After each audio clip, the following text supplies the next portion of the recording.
Criança, eu ia buscar pão na padaria e eu ficava intrigado com... Hã? Também, né?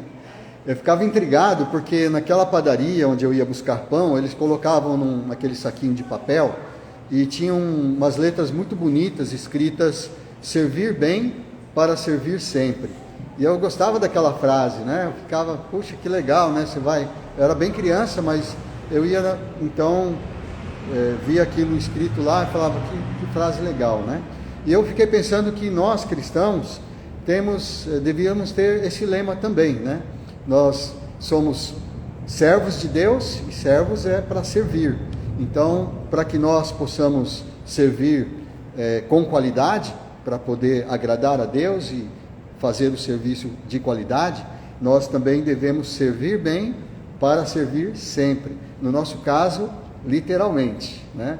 E a gente então pode ver que nesse parágrafo que nós vamos ler aqui, de Atos capítulo 21, de 17 a 26, nós vamos ver que existem alguns diferenciais de qualidade que o cristão pode ter, que o cristão deve ter para servir bem a Deus.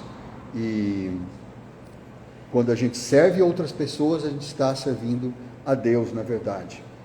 Então vamos ler Atos capítulo 21, 17 a 26. Diz assim a palavra de Deus: depois de nos apartarmos, fizemos-nos à vela, e correndo... eu estou lendo o versículo 21, 17.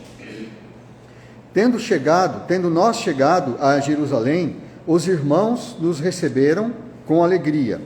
No dia seguinte, Paulo foi conosco encontrar-se com Tiago, e todos os presbíteros se reuniram. E tendo-o saudado, contou minuciosamente o que Deus fizera entre os gentios por seu ministério. Ouvindo-o, deram eles glória a Deus e lhe disseram: bem vês, irmão, quantas dezenas de milhares há entre os judeus que creram, e todos são zelosos da lei.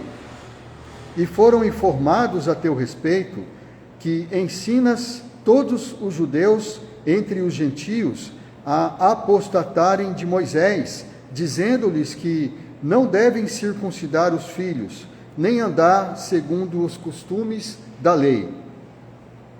Que se há de fazer, pois? Certamente saberão da tua chegada.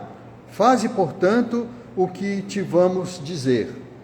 Estão entre nós 4 homens que voluntariamente aceitaram voto.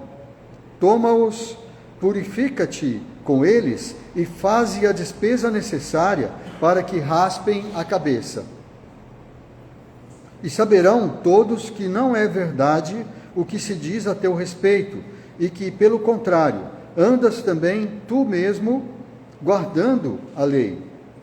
Quanto aos gentios que creram, já lhes transmitimos decisões para que se abstenham das coisas sacrificadas a ídolos, do sangue, da carne de animais sufocados e das relações sexuais ilícitas. Então, Paulo, tomando aqueles homens, no dia seguinte, tendo-se purificado com eles, entrou no templo, acertando o cumprimento dos dias da purificação, até que se fizesse a oferta em favor de cada um deles. A gente vê no comércio, no mundo corporativo, né, das empresas, que há muita concorrência entre as empresas, e por isso elas precisam ter um diferencial no produto que elas vendem ou no serviço que elas prestam. E então nós, como cristãos, nós não vendemos nada, nós damos de graça o Evangelho, pelo menos é assim que deve ser, mas isso o serviço que nós prestamos também deve ser gratuito, né, em gratidão a Deus, mas não é por isso que nós vamos servir de qualquer maneira. Pelo contrário, né, nós devemos servir, melhor ainda, devemos ser o exemplo.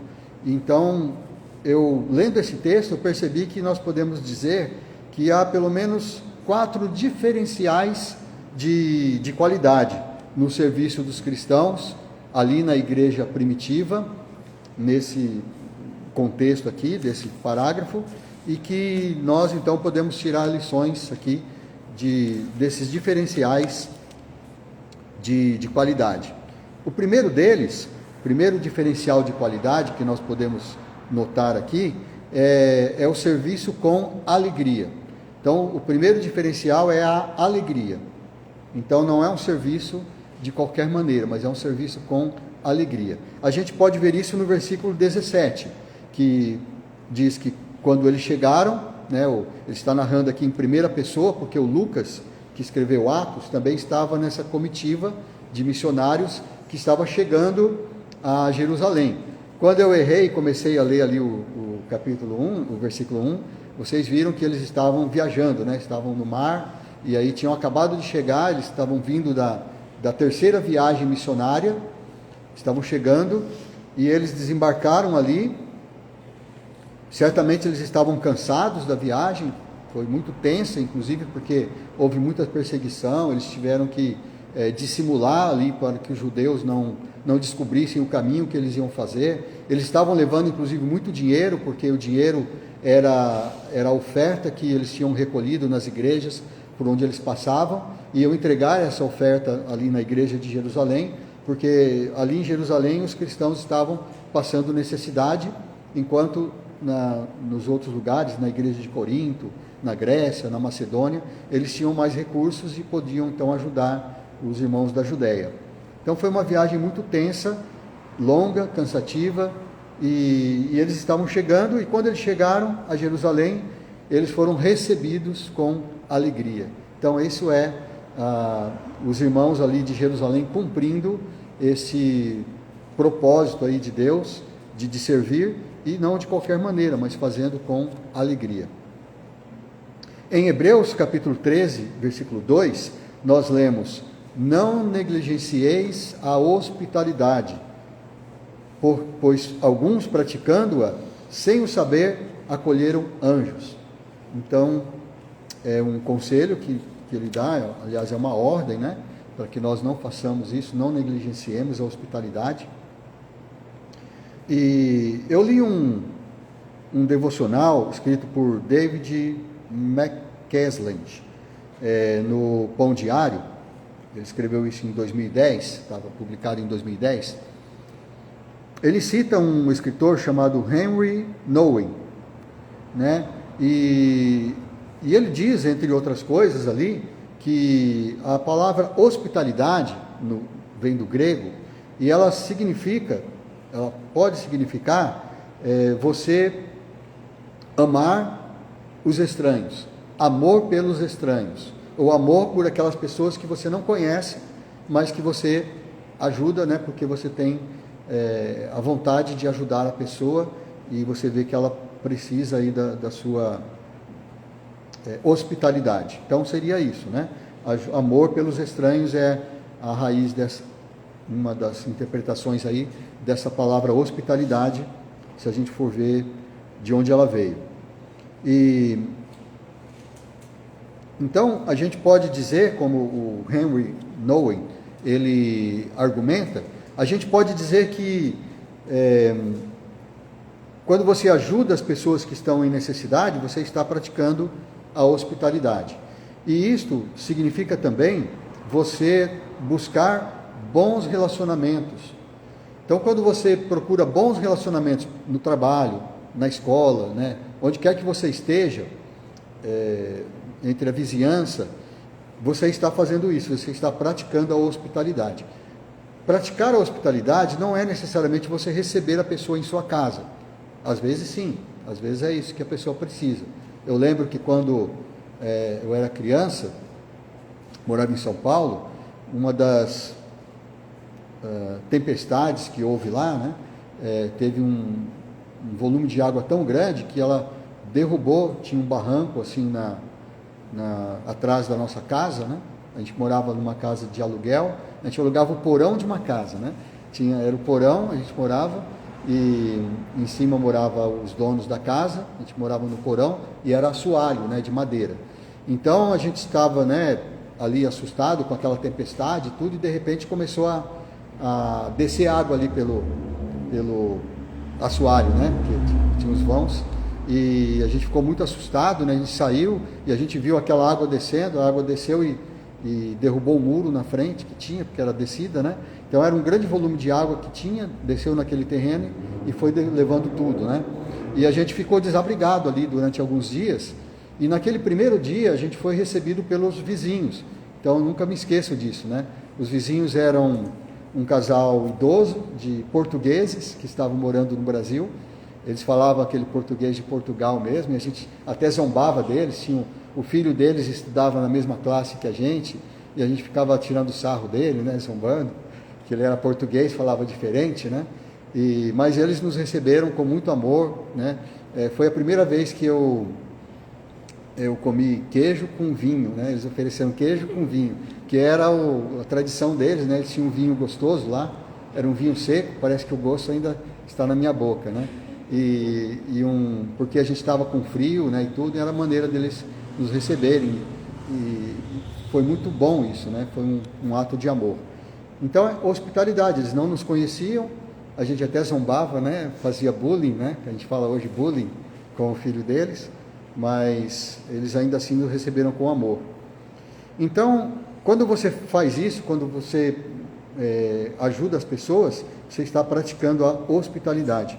E a gente deve fazer isso com alegria. É isso que é um diferencial quando a gente faz, porque a gente pode ajudar as pessoas, mas com cara fechada, né? Pode ajudar porque a gente como se diz, é o nosso dever, né, de ajudar, mas a gente faz de cara fechada. Mas quando a gente faz com alegria, é bem melhor. Eu, quando trabalhava nos Correios, Correio é uma empresa pública, né? Na década de 1990, começou um movimento para que os funcionários públicos melhorassem o seu serviço, né? Então, os servidores, né, a gente pode dizer servidor público ou funcionário público, eles tinham a fama, e ainda tem, né, hoje, de fazer as coisas de cara fechada, de mau humor, né, e tudo, porque eles têm um emprego estável, eles estão ali, e eles muitas vezes não nos tratam com muita delicadeza, né? A gente tem visto alguma mudança, assim, mas começou esse movimento ali naquela época, então a gente foi treinado quanto a isso, assistimos filmes, fizemos cursos, né, para que a gente pudesse servir com alegria, né? Essa que é a ideia. E Jesus, ele disse em Marcos capítulo 10, versículo 45, porque o Filho do Homem, o próprio Filho do Homem, ele não veio para ser servido, e sim para servir, e para dar a sua vida em resgate por muitos. Se o nosso Senhor, a quem nós servimos, ele foi chamado para servir, imagina nós, né? Então nós também devemos fazer isso e com alegria. Então aqueles irmãos de Jerusalém estavam cumprindo bem esta missão de servir com alegria. Um segundo diferencial no serviço do Senhor, do reino de Deus, que nós podemos encontrar aqui nesse parágrafo, está nos versículos 18 e 19. É o serviço com humildade. Então esse é um grande diferencial. Quando você serve com humildade, porque é possível você servir com arrogância, né? Você pode fazer lá o seu serviço, e voltando a falar dos funcionários públicos, muitas vezes, né, o funcionário público é arrogante, porque ele está, né, numa posição, ele ganha bem, ele está numa posição de autoridade, principalmente quando esse funcionário público é uma autoridade, né? Muitas vezes ele abusa dessa autoridade e serve com arrogância. Mas tem muitos que dão exemplo e servem com humildade, e a gente fica espantado, porque a gente não está acostumado, né? Uma pessoa importante servindo com humildade. Então aqui a gente vê nos versículos 18 e 19, que no dia seguinte da chegada deles lá, Paulo foi se encontrar com o Tiago, ele e os outros irmãos. O Tiago era um líder importante ali. Esse Tiago não era o irmão de João, que já tinha sido decapitado, né? Mas era o irmão de Jesus, que se converteu e se tornou líder na igreja.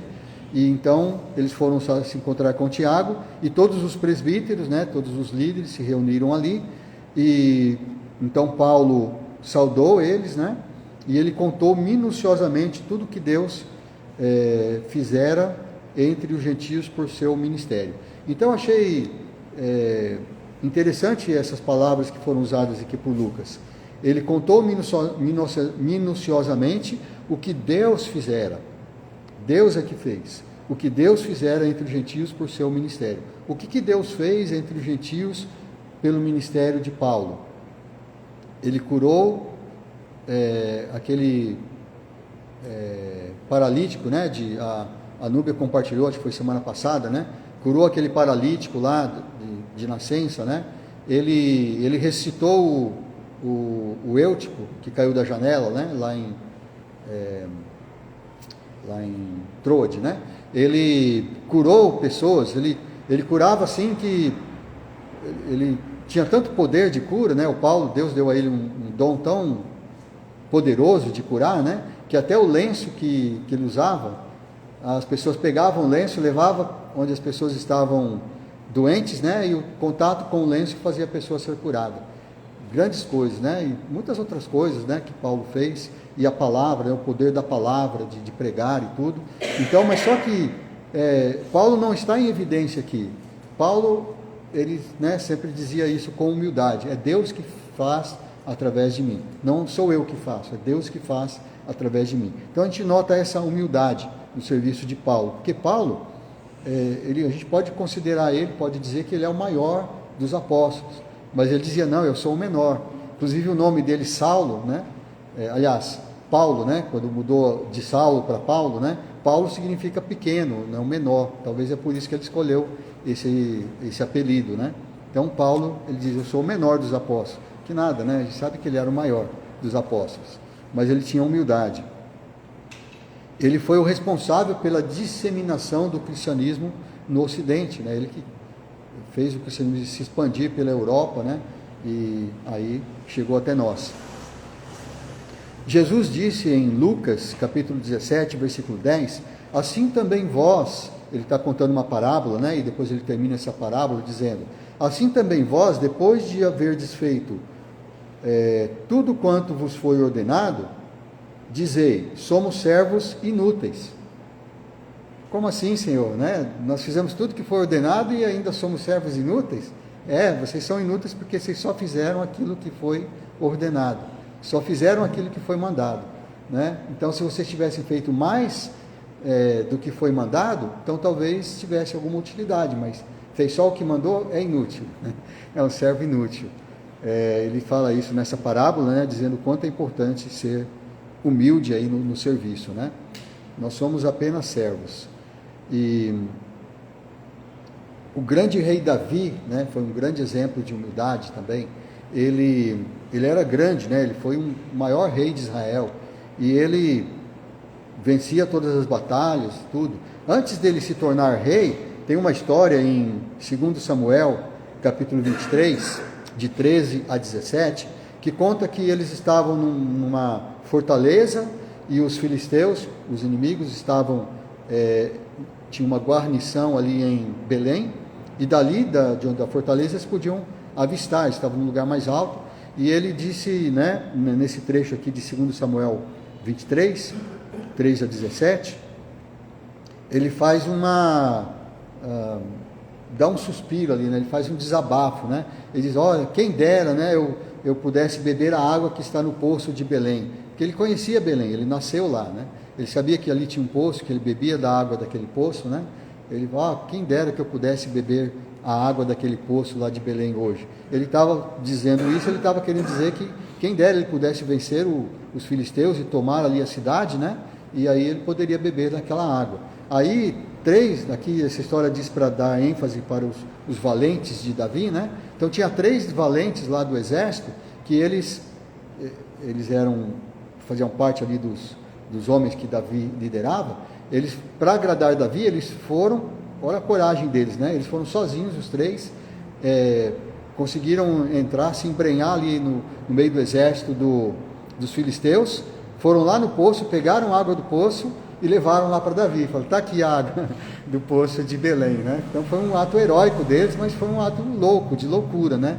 E o Davi, a reação dele, ele poderia ter sido, olha como eu sou importante, né? Meus soldados, né, valorosos, né, foram lá pegar água para mim, eu vou beber essa água porque eu sou importante. Mas não, ele disse, eu não vou beber essa água, eu tenho desejo de beber, mas eu não posso beber, é como se eu estivesse bebendo o sangue dos valentes que foram lá, porque eles arriscaram a vida, né?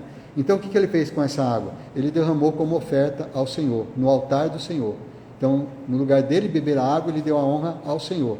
O que os valentes fizeram foi dedicado ao Senhor e não a Davi. E mesmo depois de coroado, né, que ele já tinha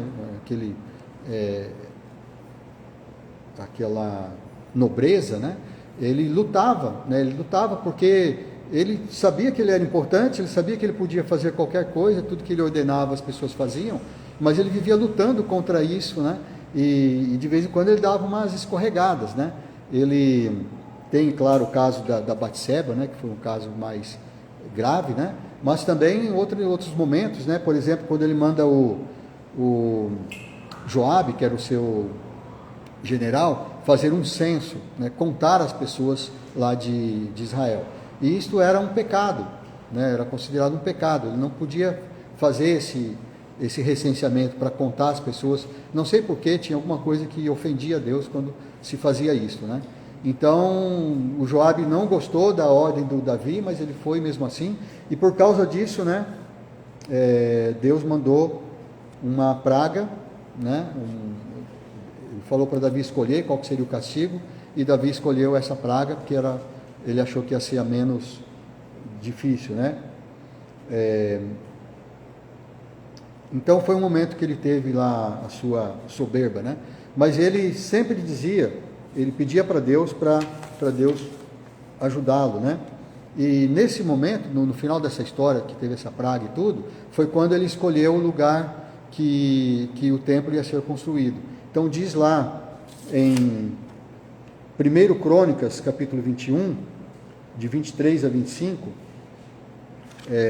fala que quando ele chegou lá, quando houve essa praga, ele chegou num determinado lugar que se chamava,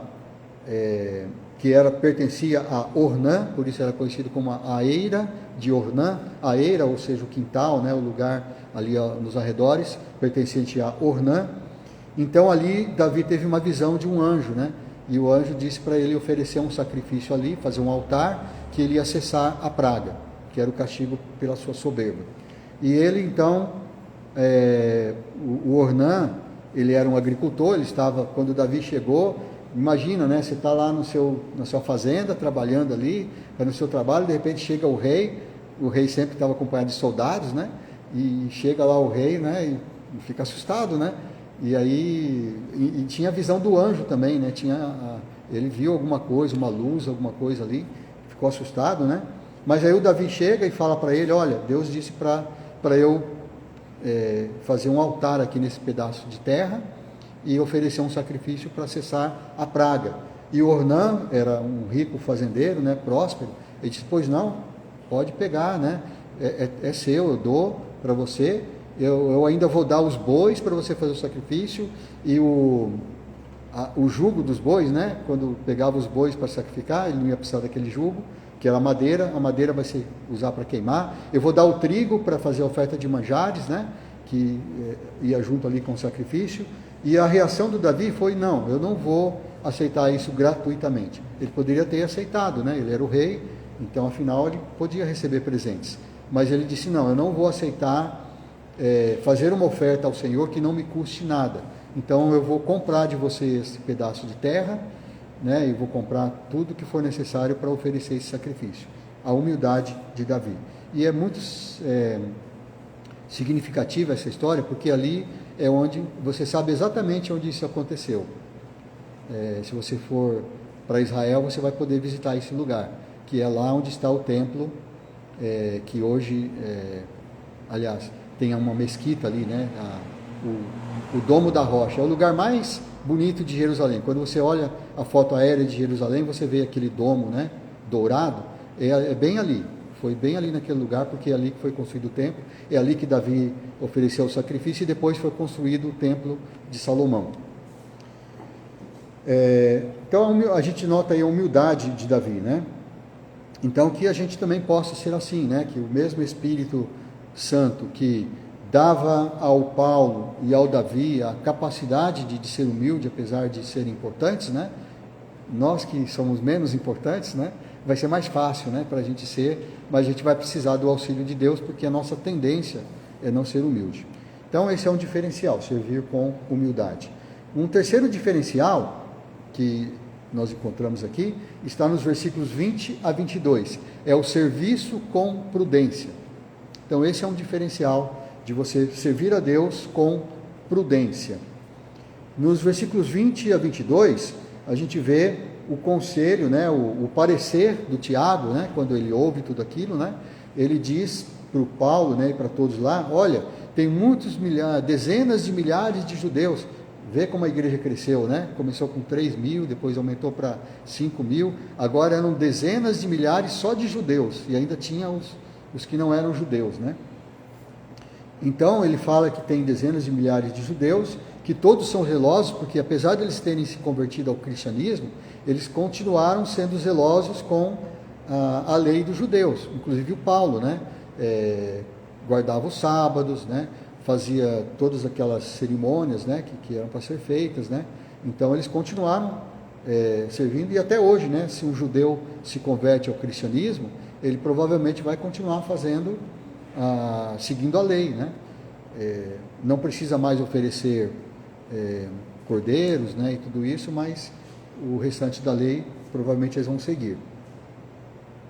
Então o Tiago, ele foi prudente nisso, dizendo, olha, esses irmãos, eles têm ouvido que você está indo por toda a terra, aí, todos os lugares, e falando que não precisa mais seguir a lei de Moisés, que o judeu que se converte, ele pode abandonar a lei de Moisés, e de fato é verdade, né?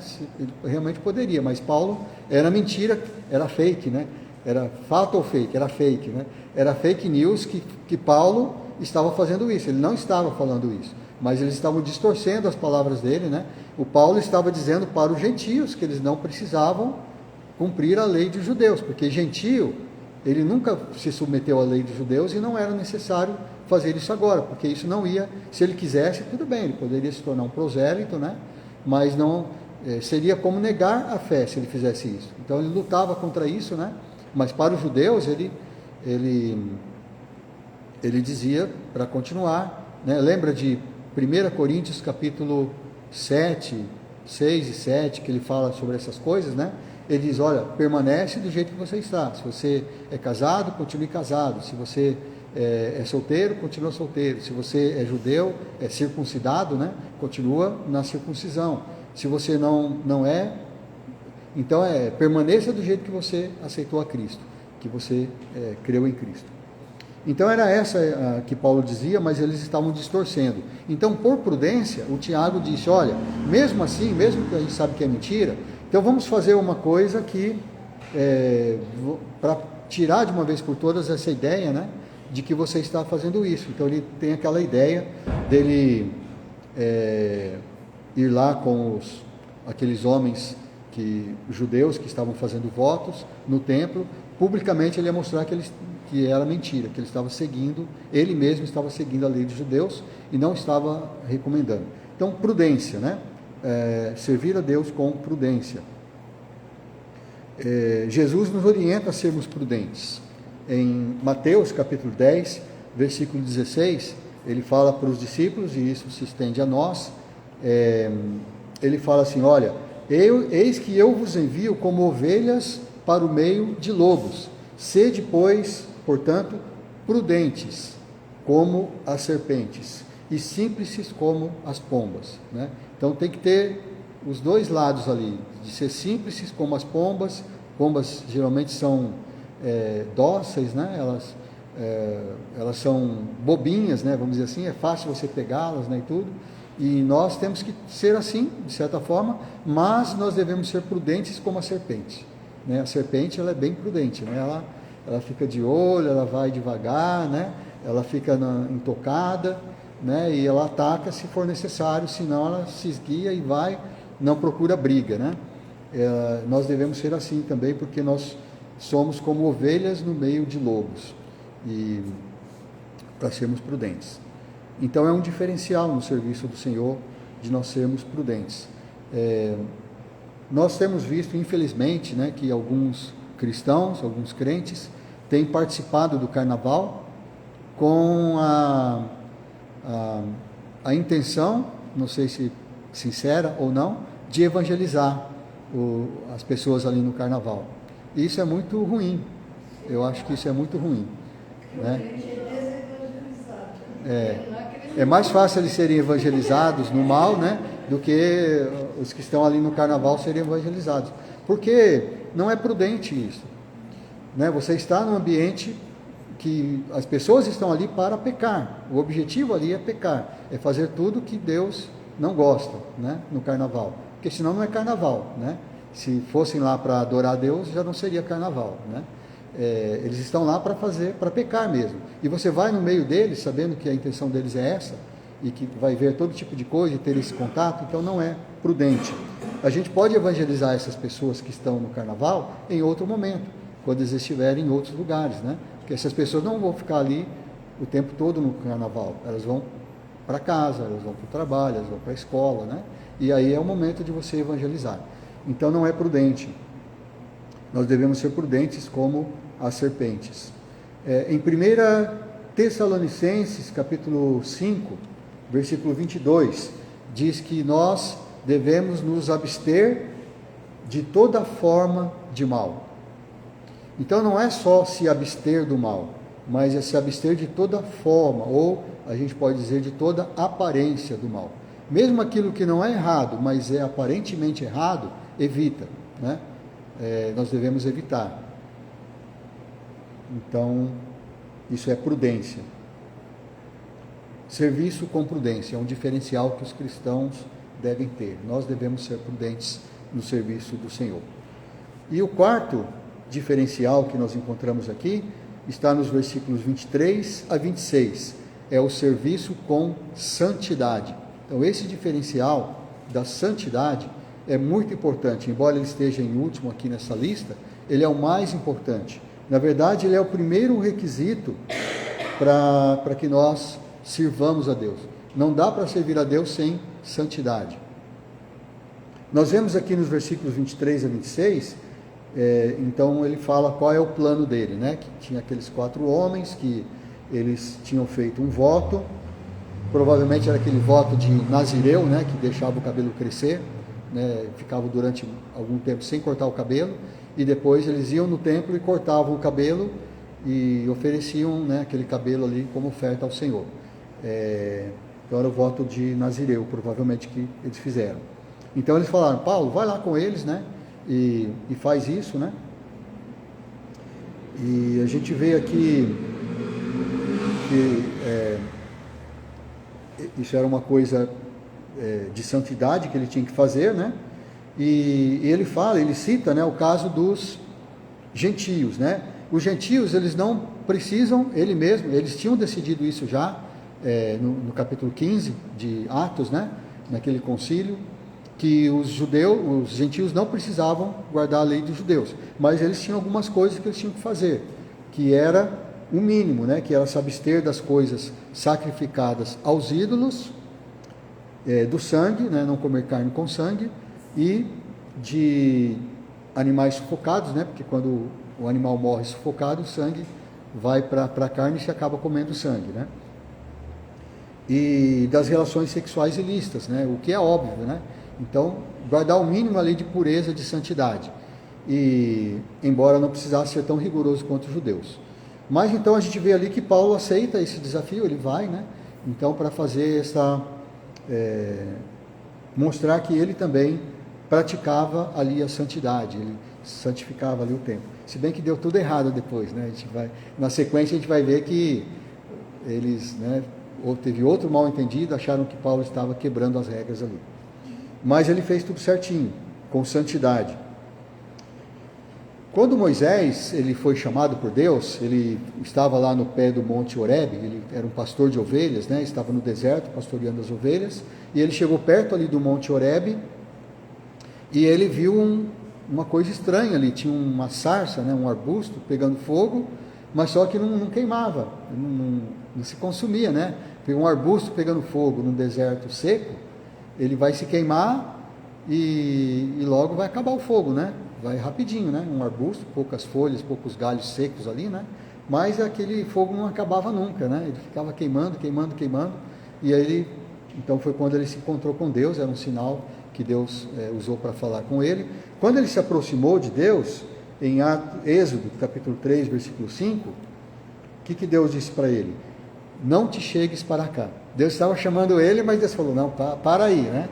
Não chega, não é de qualquer jeito que você deve chegar. Tira as sandálias dos teus pés, porque a terra que você está pisando é terra santa. Então, santidade é o primeiro requisito para você servir a Deus.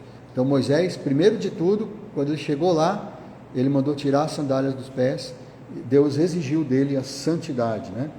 O sucessor de Moisés, que foi o Josué, também ele teve um encontro, né, com o príncipe. Ele fala que era o príncipe do exército do Senhor, quando ele atravessa o rio Jordão, né, que teve aquele milagre de Deus fez as águas do Jordão pararem, eles atravessaram, aí o exército se acampou no lugar que eles chamaram de Gilgal, depois, né, que era ali perto de Jericó, antes deles destruírem Jericó. Estavam acampados, e no momento em que Josué estava sozinho, ali perto das muralhas de Jericó, o príncipe do exército do Senhor falou com ele. Ele viu um homem, né, com uma espada na mão, e ele assustou, né? Você falou, você é deles ou é dos nossos, né? E ele disse não. Ele só falou não. Quer dizer, ele fez duas perguntas, né? Parece os nossos filhos, né? Quando a gente pergunta as coisas, né? A gente pergunta uma coisa, ele dá uma resposta e a gente não sabe o que ele respondeu. Mas também a gente não perguntou direito, né? A gente faz 2, 3 perguntas de uma vez só. Então ele fala, você é deles ou é nosso? E a resposta foi não. Não o quê? Né? Não é deles, não é dos nossos. Mas ele diz, né, depois, eu sou o príncipe do exército do Senhor. Na verdade, ele estava falando com o anjo do Senhor, que provavelmente era o Filho de Deus ali, né? Não estava encarnado ainda, mas estava numa visão. E então era Deus, ele estava falando com Deus. E ele disse a mesma coisa, descalça as sandálias dos pés, porque o lugar em que estás é santo. Foi aí então que depois disso que ele falou a Josué que não era para ele temer, que Deus ia dar para ele a vitória, né? Então a gente pode, como que a gente pode aplicar essa santidade no nosso dia a dia, né? A gente pode aplicar isso, por exemplo, considerando a igreja. Quando a gente fala igreja, a gente está falando do templo aqui, né? O templo como um lugar santo. Aqui é um lugar santo, né? Quando nós estamos aqui para uma finalidade, que é adorar. Por isso se chama culto de adoração. Então, quando nós viemos para cá, nós devemos ter essa atitude de adoração. Quando eu ia quando a gente costumava viajar para Frutal e pousar lá, porque agora a gente sempre faz bate e volta, né? Mas antes a gente ia para Frutal e pousava lá, costumava pousar, né? Que é na casa da mãe da Vilma, né? Quando o pai dela era vivo, a gente ia com mais frequência, né? E a gente pousava lá. E aí no domingo de manhã eu gostava de ir na escola dominical. A Vilma ficava mais querendo dormir, né, e tal, mas eu acordava cedo e ia na escola dominical, na igreja presbiteriana, que tinha lá bem pertinho 2 quadras ali da casa, né? E a igreja lá ia mudando, né? Uma vez era um pastor, eu fiquei uns 30 anos frequentando aquela igreja lá, né? Quase me tornei membro da igreja, mas eu ia só de vez em quando, né? E eu vi tudo que acontecia lá, o pastor mudava lá o jeito deles de louvor, de adoração, de culto, né? E numa das vezes que eu fui lá, aconteceu uma coisa interessante, né? Que o pastor que estava liderando a igreja naquele tempo, ele tinha feito uma regra na igreja, que as pessoas não podiam se comunicar dentro da igreja. Achei meio estranho aquilo, muito radical, né? Que dentro do culto, a hora que dava o horário do culto, as pessoas deviam entrar, se sentar e ficar lá em atitude de oração, não deviam nem olhar um para o outro, nem se cumprimentar ali dentro, né? Eu entendi, né? A intenção dele era dizer que aquele é um lugar santo, é um lugar de adoração, e não sei, né? Talvez estava acontecendo muitos abusos, né? Pessoa contando piada ali dentro da igreja. Talvez, né? Por causa de atitudes como essa, ele tenha que ter feito aí essa regra bem radical, né? Depois, com o tempo, essa regra não pôde subsistir, né? As pessoas se cumprimentavam normalmente, mas a gente pode fazer isso e deve, né? A gente chegou até a jogar ping-pong aqui, né, no templo, aqui, né, na igreja, e alguns ficavam horrorizados, né, jogando ping-pong dentro da igreja, mas a gente fazia isso depois do culto de jovens, né, e tal. A gente toma cafezinho, né, a gente se cumprimenta, começa a conversar depois do culto, dentro do templo, mas isso faz parte da comunhão. Mas aqui é um lugar santo, a gente tem que ter reverência, né, santidade. Também, a gente pode aplicar isso na nossa casa. A nossa casa deve ser um lugar santo, né? É claro que não é como a igreja, como o templo, né? Mas a nossa casa deve ser um lugar santo, santificado, onde a gente não deixa entrar nada que desagrada a Deus, né? Então, com a tecnologia, né, de hoje, antes era só a televisão, mas hoje tem a televisão, computador, celular, né? A gente deixa entrar tudo na nossa casa. Então a gente tem que tomar cuidado. Os apresentadores de TV, né, aqueles que têm muito talento, né, em fazer as apresentações e tal, eles costumam dizer assim, muito obrigado por deixar eu entrar na sua casa. Eles falam assim, né? Na verdade é isso mesmo, estão entrando na nossa casa. E rádio, né, programas de rádio, né, a gente deixa ligado lá. Qual programa que você deixa ligado, né? O que está passando no rádio? Então, muitas outras coisas que a gente pode pensar, né, que a gente não deve deixar entrar na nossa casa, porque deve ser um lugar santo. Até mesmo com o nosso tempo, a gente deve santificar o nosso tempo com Deus. É um tempo santo.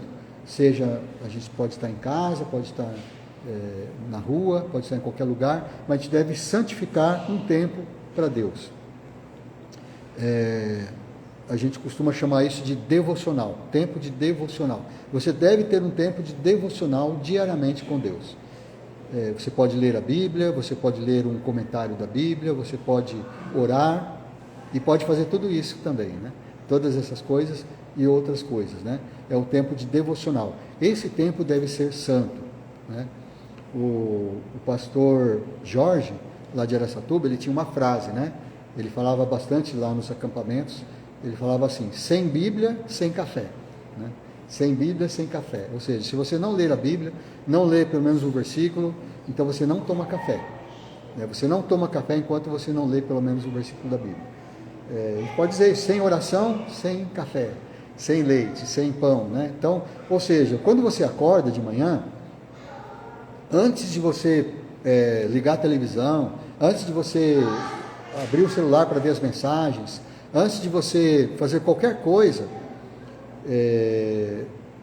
dê o tempo, dê preferência para o devocional, o tempo de devocional. Então, não sei quanto tempo você tem de manhã, tem pessoas que acordam em cima da hora e já tem que sair, né? Mas a gente pode fazer um planejamento, colocar o relógio para despertar 10 minutos antes. A gente tem uma rotina, né? Se a gente acorda 10 minutos antes, vai sobrar 10 minutos, se a gente for disciplinado, né? E esses 10 minutos a gente pode fazer um devocional. Então, é uma boa prática, e isso é colocar em prática a santidade, de você santificar aquele tempo para Deus. Então, irmãos, esse é o nosso desafio, é servir bem para servir sempre. E a gente pode então ter esses diferenciais no nosso serviço cristão. A gente pode e deve ter esses diferenciais, que é a alegria, a humildade, a prudência e a santidade. Que possamos então servir a Deus dessa maneira, e que possamos servir sempre a Deus. Amém? Deus nos abençoe. Vamos terminar com uma oração.